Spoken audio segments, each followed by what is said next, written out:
Riots in Attica was a 4-day riot in Attica prison that came to a violent end as law enforcement killed 29 inmates, 10 hostages, and injured many more.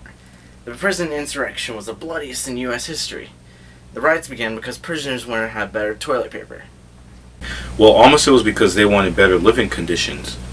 They wanted to be treated better. Toilet paper was a big deal.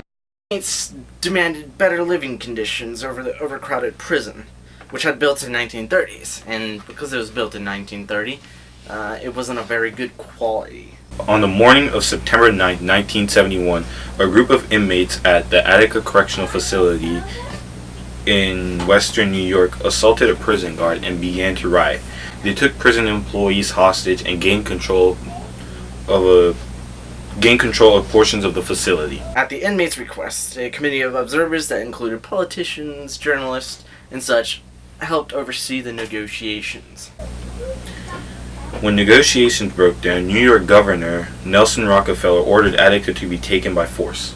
Now at the time he was also going to be running for Republican nominee, and he thought solving this would make him look better for the job. On the morning of September 13th, tear gas was dropped. Prisons and state troopers opened fire on over 1,200 prisoners.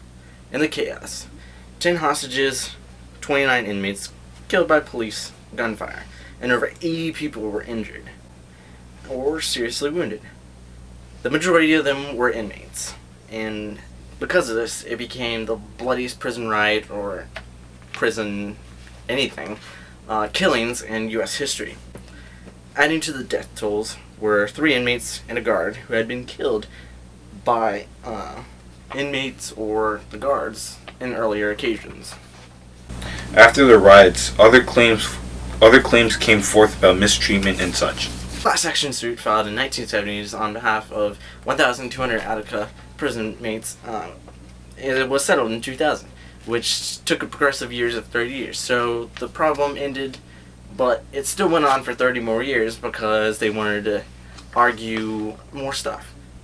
When a federal judge ordered New York to pay $8 million to inmates because of this, in 2005, the state was also agreed to pay $12 million to the surviving employers or civilians that were in Attica. Now, ironically, Attica is home to some of the biggest killers.